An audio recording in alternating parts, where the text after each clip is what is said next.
Required practical 7 is investigating simple harmonic motion, and we can investigate simple harmonic motion for mass spring systems or for the oscillation of a pendulum. So the first thing we need to think is, what are we going to look up? What is it we're going to reference? And we could reference g, the acceleration due to gravity, which is one of the factors determining the time period of a pendulum. And we could look up k, the spring constant, for one of these expendable springs. So let's go and look up those information now. There we go. There's the expendable springs that we use. See the bag of them there.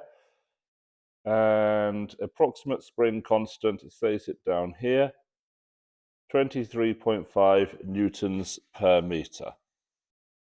Of course, that's an enormous URL I'm going to have to copy, but I think part of it is just tracking of where I've come from. Delete that part of the URL and see if it still takes us there. Yes, it does. Good. So that's a smaller URL for me to copy. This is a good thing to do, is we have to copy the full URL for our references. Make sure that you're not copying all the nonsense at the end, which is what the search engine adds on. And then we go looking for the gravitational acceleration. And what's wrong with Wikipedia? I mean, I know it's not the most reliable, but if someone tries to graffiti or vandalize it, should I say, it gets edited back pretty quickly. And it says here, a conventional standard value is defined exactly as, and there it is. There might be a reference for it somewhere, but I think it's such a accepted value that there isn't any reference on that. So we'll just reference Wikipedia. We could reference a textbook if we prefer. I know a lot of people get upset about referencing Wikipedia, and they're going to say, you mustn't do that, you must never do that. But all websites are transient, dynamic. People can edit anything they want on all websites. The difference between Wikipedia and others is that everyone is able to edit Wikipedia. The advantage is that everybody is able to edit it back if something is incorrect on there, and people generally require references to be able to get edits to stick. So especially in high school, I would say this is fine. Let's not dismiss Wikipedia just because some people are all fussy about it. And there's my references written down. So I'm going to do two experiments. I'm going to measure the spring constant with a mass spring system oscillating, and I'm going to measure the gravitational acceleration with a pendulum oscillating. So let's first of all get ourselves set up for our mass spring system. Might as well do that one first. Got myself a clamp stand. And because I'm using a mass suspended on this, I might want to G-clamp this to the desk for safety. Thinking about competency 3. We're also going to have a spring under tension. There's a risk of it pinging off and going into our eye. So there is a case for wearing eye protection during this practical as well. Actually, I'm not going to do either. What I'm going to do is make sure that the center of mass is over this base so that it doesn't topple, mainly because I'm in the lab all by myself, so no one's going to walk in and accidentally topple it over. But if someone else was in the lab doing some work, I would be very tempted to G-clamp this down.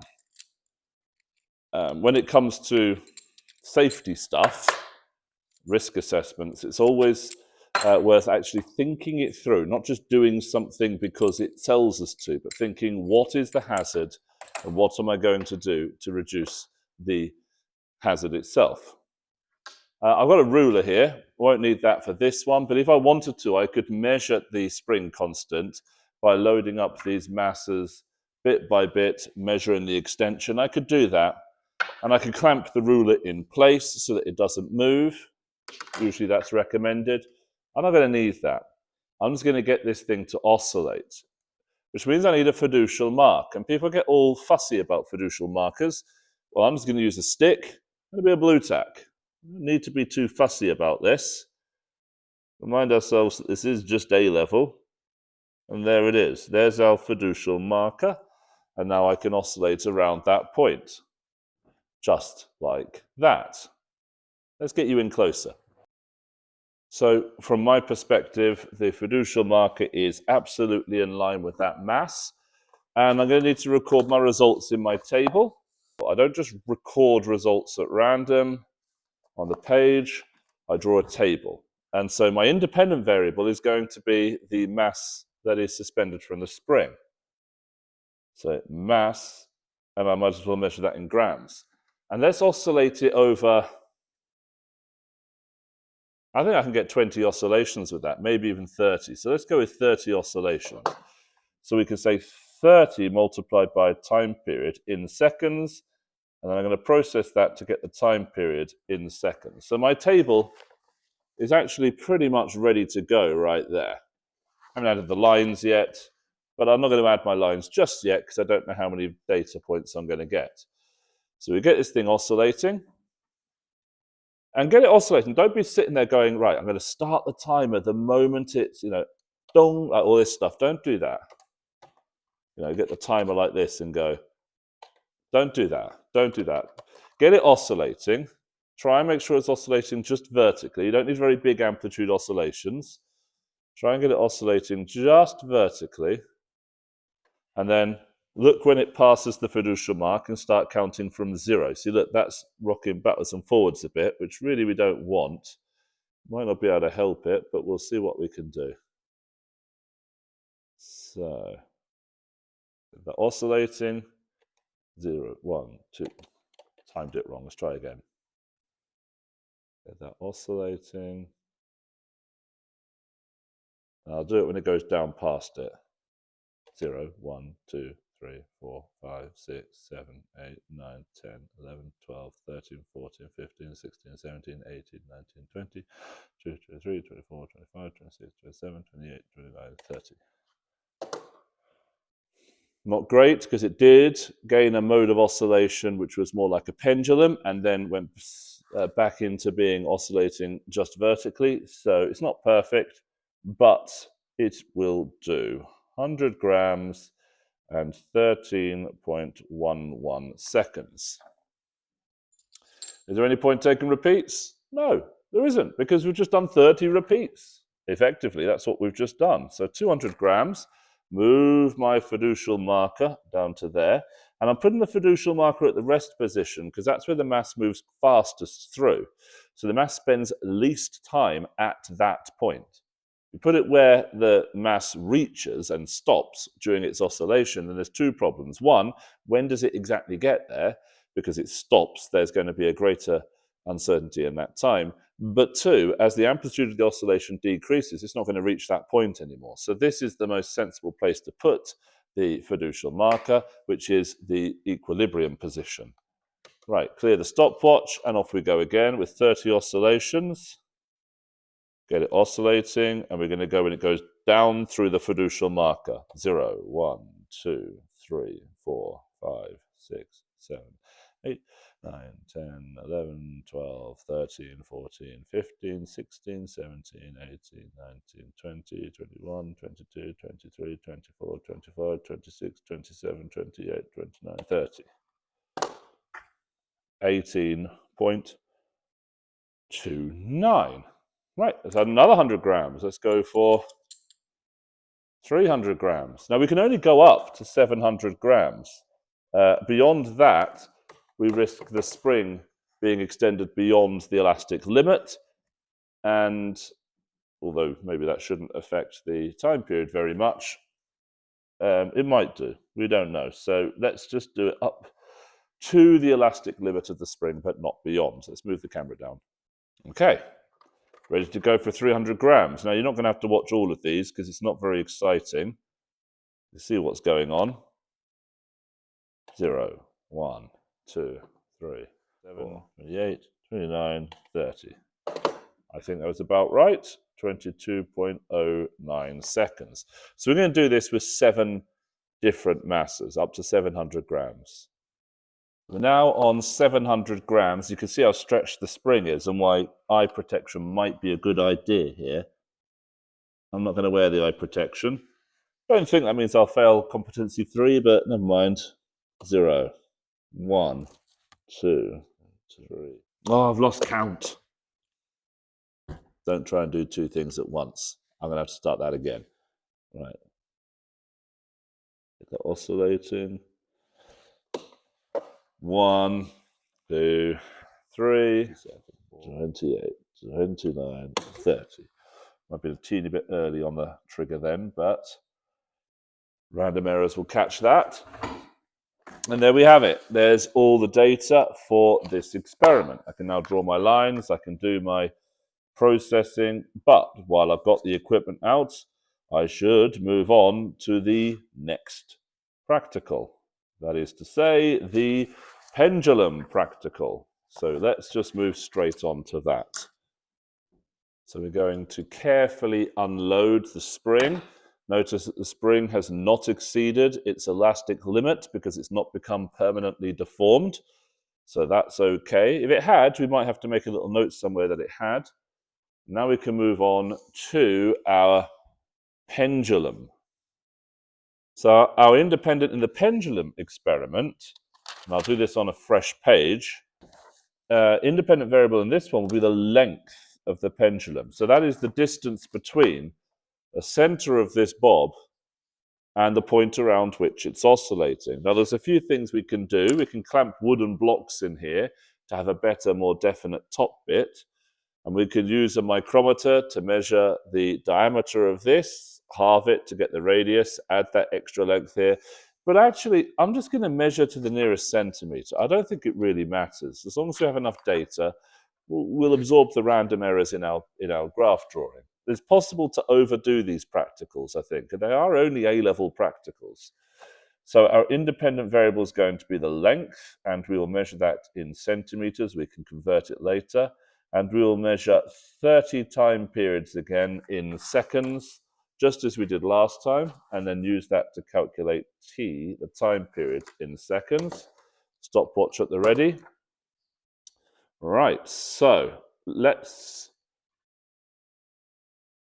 start with a big one and work our way up, I think, rather than the other way around. So let's move the camera a bit further away so you can see what I'm doing. That's better. So what I'm going to do is start with the maximum height I can reasonably reach. So using this ruler like this, I'm going to go from about the middle of this to, let's go 50 centimeters, nice round number. About there. And as I say, that is only to the nearest centimeter. I can't measure that any more accurately than that with what I am doing. But that's okay, as long as I have enough data. Wrap it around a few times so that it doesn't slip. Don't need to tie any knots or anything. Where's the fiducial marker going to be? Well, it's going to be the equilibrium position, which is right in the middle.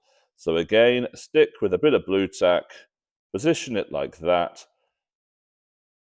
Perfect. There's my fiducial marker. As I'm looking down it, let's rotate it around so you get a better view. As I'm looking down it, it will pass that fiducial marker. I could actually just use the clamp stand as a fiducial marker as well, or maybe I'll line the two of them up and use both of them together as the fiducial marker. If that's the case, I definitely need to move that to there. I could use the clamp stand and the stick. Like that. Fine, okay. So this is 50 centimeters.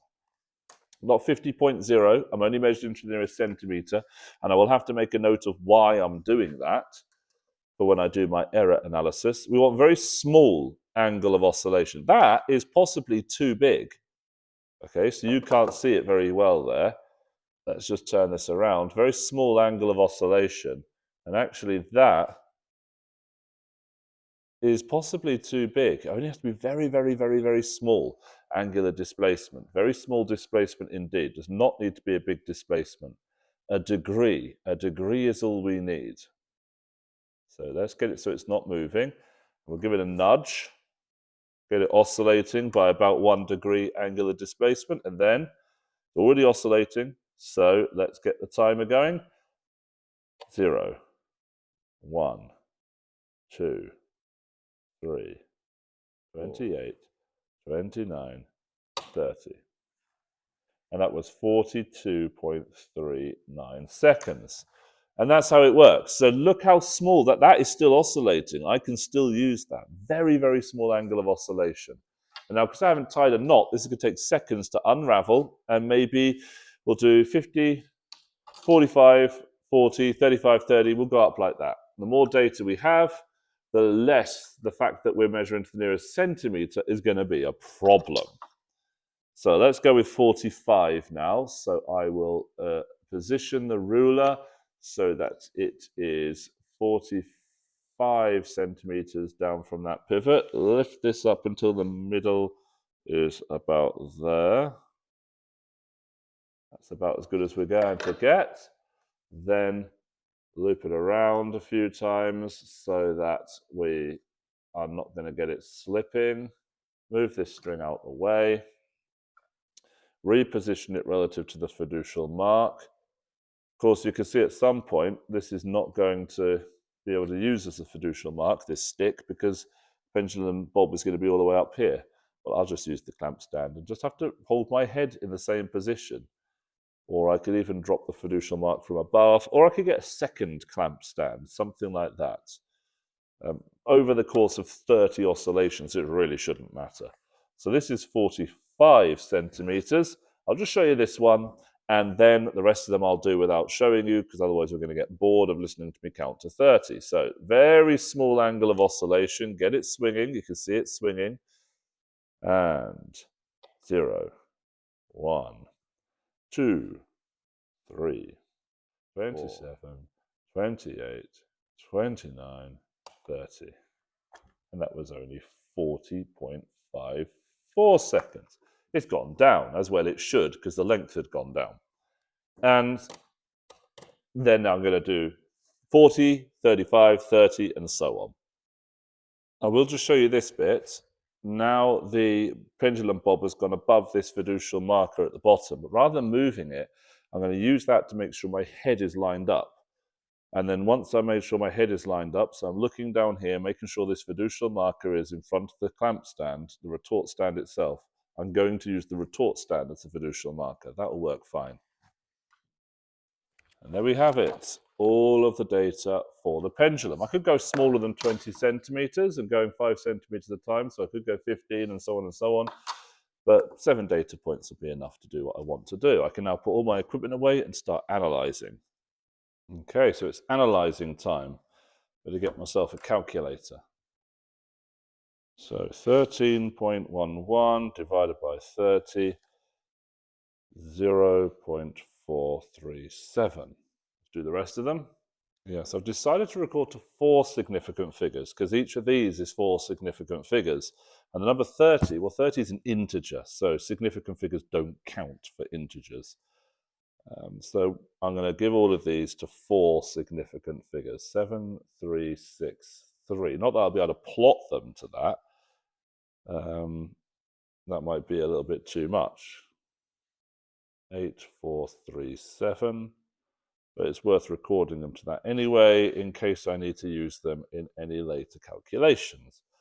9, 3, 6, 0. 30.4. Come on. 30.41 divided by 30. 1.037. 1.014. 1.014. Just be careful when you read the numbers off. You can see it. Well, you can't see it. It's there. I typed it wrong. I wrote it wrong. So you've got to make sure you're writing the numbers right. 32.43 divided by 30. 1.081. Just like that. Now, there are a few ways we can analyze these results. One of the things we can do is to say, well, look, the equation I'm expecting for the mass spring system is T is equal to, let's write this down somewhere, let's write it here. T is equal to 2 pi multiplied by the square root of m over k to determine k. But actually, there's a better way. So what we could do, we could plot T on the y-axis and square root of m on the x-axis. So that means I've got a column for the square root of m over here, and that's what's going to go on the x-axis. We could do that, or we could plot using log-log graphs, which would be interesting because it's not presuming that we know what the power is, and we could use that to determine what the power is. Actually, I'm going to do the first method because I know this is the equation I'm testing. And actually, what I want to pull out of it is the k, not what this power is, but that k. So I think that plotting the square root of the mass in grams is absolutely fine. However, mass in grams is going to give me a spring constant in grams not in newtons per meter, but in something else, something odd. So maybe I should convert that to kilograms before I do the square root. So let's do that. 0.1 and then the square root is 0.316. That's three significant figures. So 0.2 then the square root is 0.447. 0.3 square root is 0.548, and so on. And there we go. There's our column. And that's in units of the square root of kilograms. That's why I put kilograms under the square root sign. Okay, so far so good. What about uncertainties? Well, the uncertainties are going to be quite small for this, I suspect. We were measuring this to the nearest 0.01. 0.01. Let's go for the largest uncertainty, which will be this one. So divide that by 13.11 gives us, well, absolutely tiny percentage uncertainty, 0.08%. 0.08%. So let's get the calculator out so you can see what I'm doing. Sorry about the reflection of the lights from above.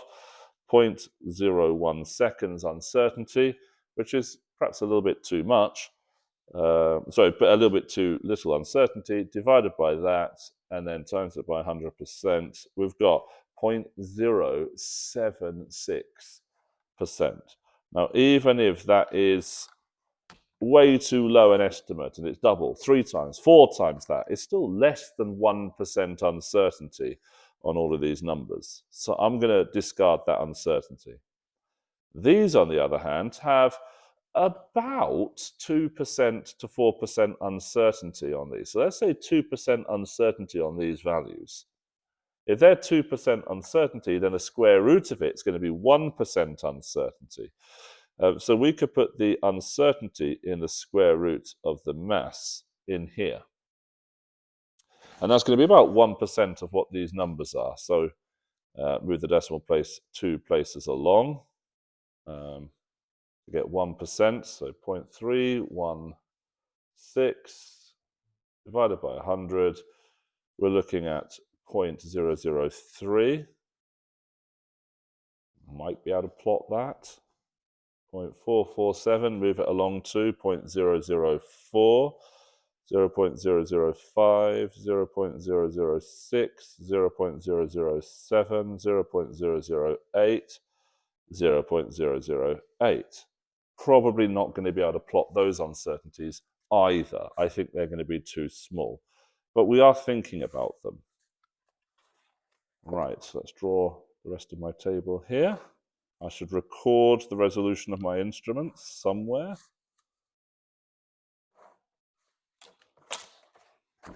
Now let's get the graph drawn. So thinking about the axes, it's fun to think about these sorts of things. I've got big squares along there, and I'm going from about 0.3 to about 0.8 something. So let's go 0.3 to 0.9. Going across here, if I start there, 0.3, 0.4, 0.5, 0.6, 0.7, 0.8, 0.9. Actually, the data will occupy this sort of space, which is just more than half the paper. So that's actually okay. And the y-axis, we're using t, which is this one, which is going from about 0.4 to about 1.1.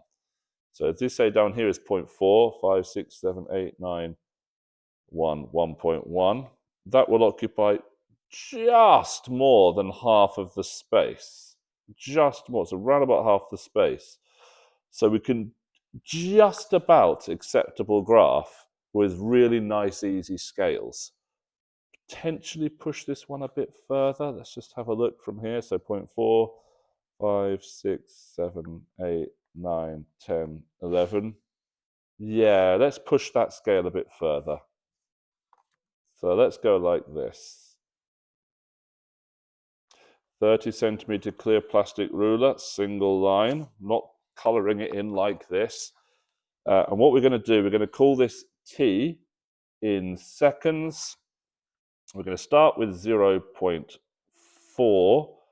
I'm just going to leave it at 0.4. You should probably put 0.4000, but I'm going to leave it like that because, shut up, that's why.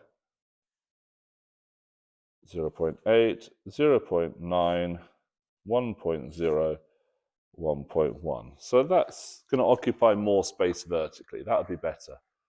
Now horizontally, well, this is our axis here. I'll label it at the end. Using false origins, of course. Let's just do it like this. We're going from, this is square root of mass, so 0.3, 4, 5, 6, 7, 8, 9. Yeah, 0.4, 0.5, 0.6, 0.7, 0.8, 0.9. And this is our square root of mass in kilograms. So that kilograms is under the square root as well. Right, now we can plot the data points. Should be nice and easy to plot them. So let's take the first one, 0.32-ish, so that's there. 2 little squares in, and 4-ish. So that's 8 little squares. Yeah. So that is there is the first data point. And I'll plot all the rest of them. And there's all our points plotted. So line of best fit, 30 centimeter clear plastic ruler, absolutely necessary. Let's just move the camera a bit further away. Actually, we can zoom out a little bit, can't we? There we go. Line of best fit. We are going from down here somewhere to up there somewhere. Error bars, I really can't draw them. Really can't draw error bars on these. They're just too small. And something like that would probably be the best line.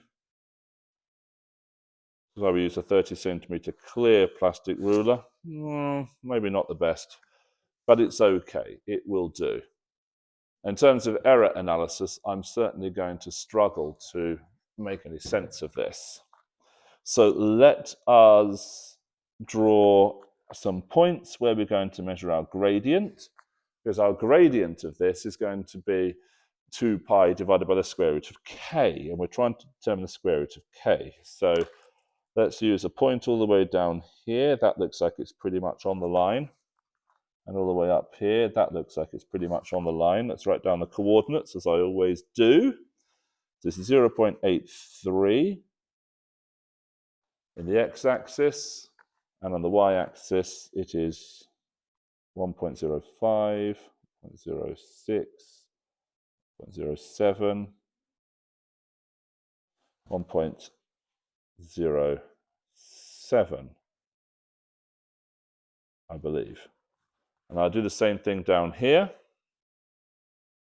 This is 0.33, and then on the x-axis, y-axis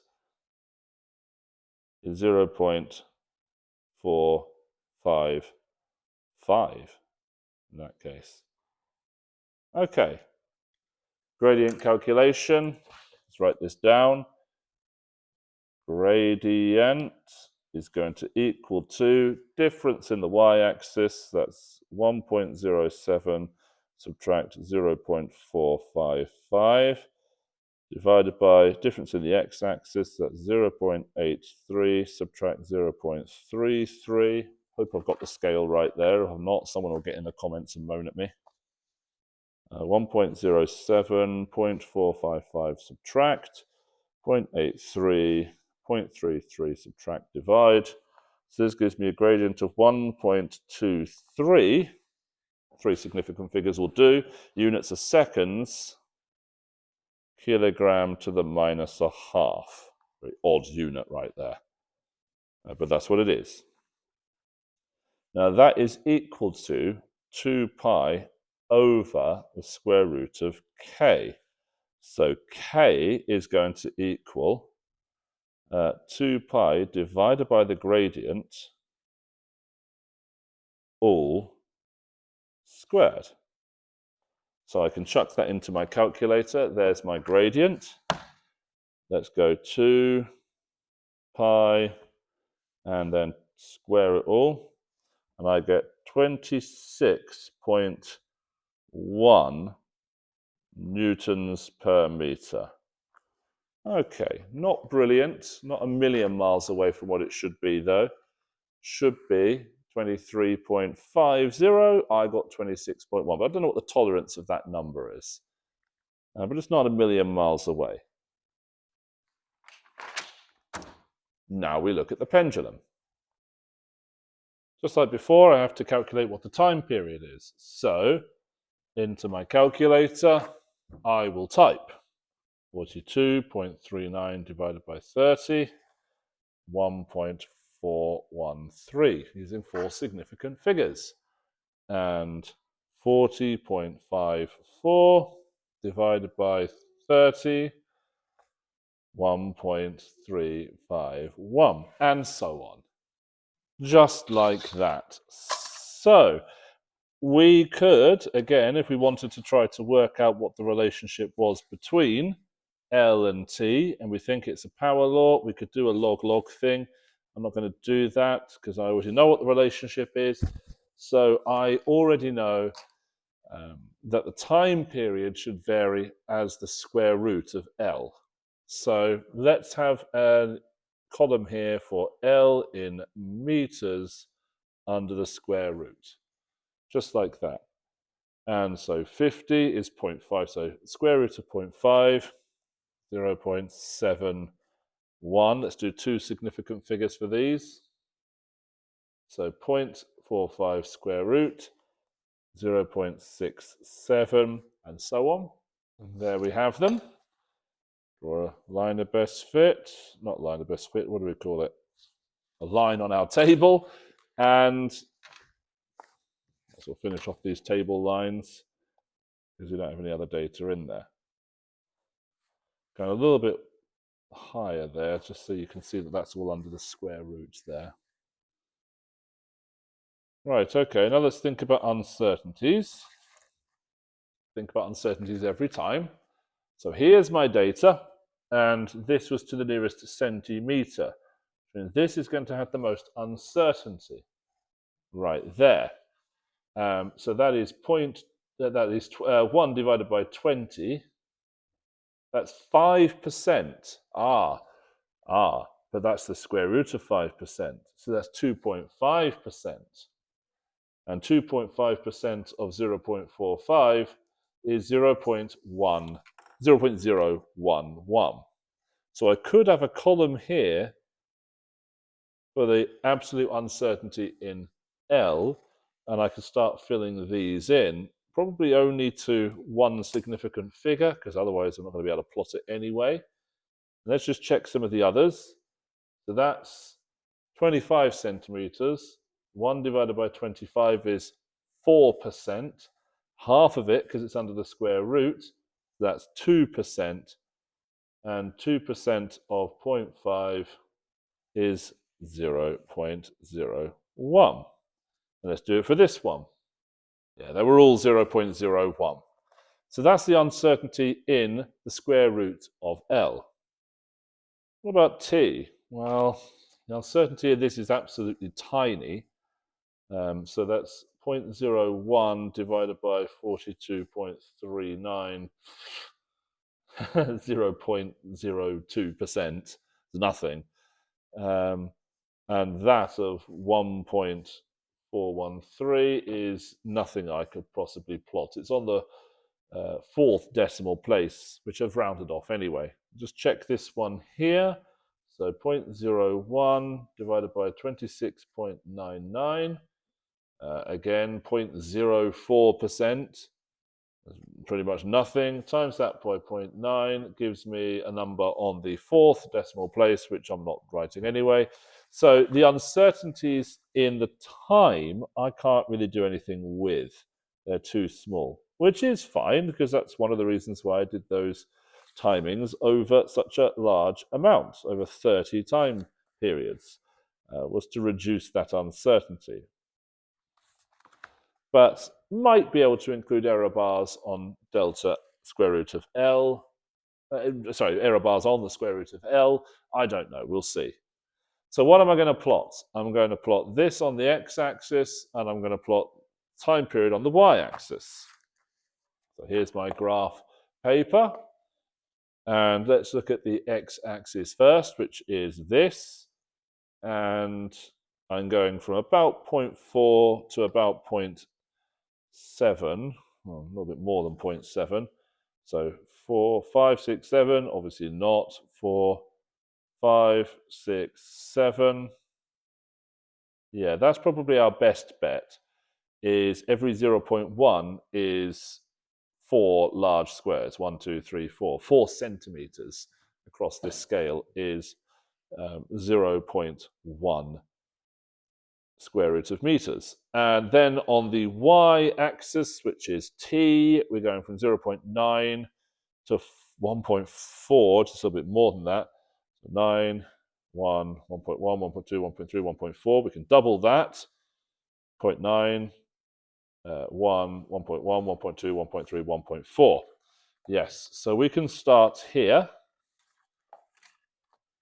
Might not be able to see what I'm drawing. Draw my axes, single line, none of this colouring in. I've said that before and I'll say it again. And I'll say it 100 times, but people still do it. Single line, just like that. Label the axes. So this here is the square root of L in meters. And this axis, so you can see I've written that there. This axis here is just t in seconds. And that goes from 0.9, 1.0, 1.1, 1.2, 1.3, 1.4, and up. And on the x-axis along here, we are going from 0.4, 0.5, 6, 7. So 0.4, 0.5, 0.6, 0.7. I am concerned that the data might not occupy half the space. It looks like it will. Right, now we're going to do the graph plotting. Oh, we've done this so many times. So, starting from point number 1, which is 0.71, so that's 2 small squares after the 0.7, and that corresponds to 1.413. So that's 2.5 small square, 3 small squares, should I say, above the 1.4. So that should be there. There's that first data point. 0.67, 65, 66, 67. So that's 4 little squares after this grid line there. And that corresponds to 1.35. 1.35 would be exactly there. Just like that.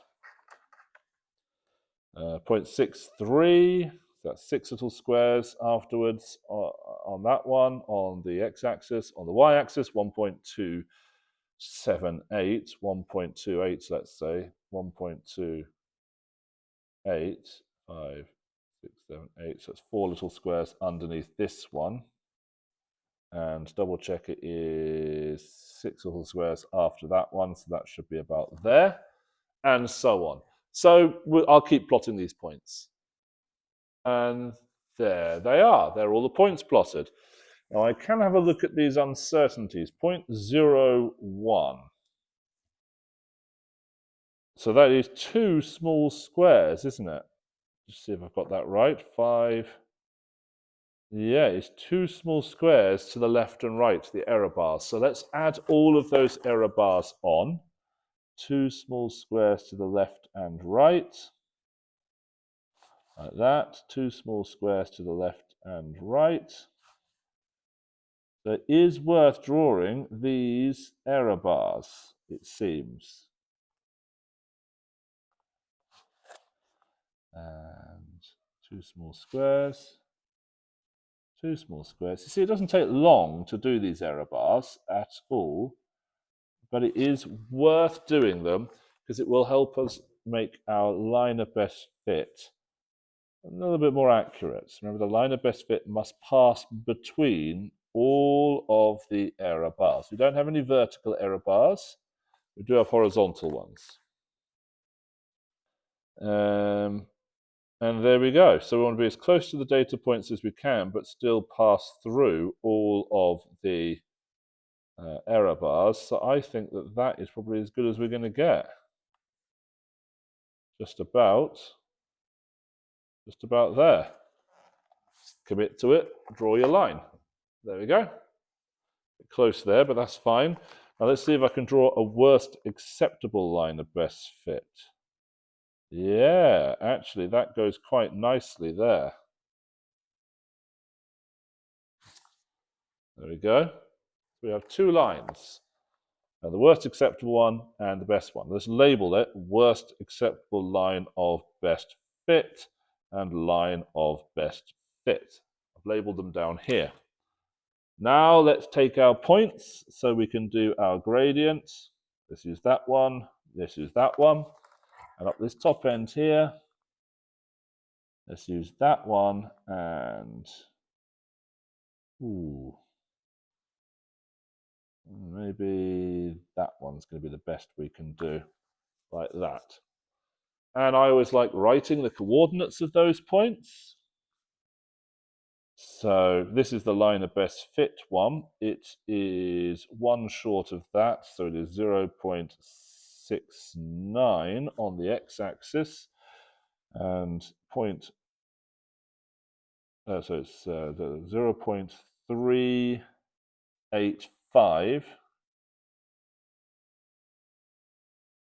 1.385 on the y-axis. 1.385. I should cross it out and rewrite it, but I'm not gonna. Let's do this one as well. That point there is half less than 0.7. So that's 0.695. And that's right on the 1.4. Should put 1.40 like that. And I'll do the same down here. I could pause the video at this point, but I'm not going to either. 0.465, and that's 0.91. And this one here, I'll have to put the coordinates up here. 0.455 and 0.915. So it pays to be able to read off the scales really quickly. Now we do our gradient calculations. So line of best fit gradient equals. Now the line of best fit is this one, so that's the one over here. So that is 1.385 subtract 0.915. And I'm writing the numbers exactly like I wrote them next to the coordinates, so I can track what is what. Minus 0.455, like that.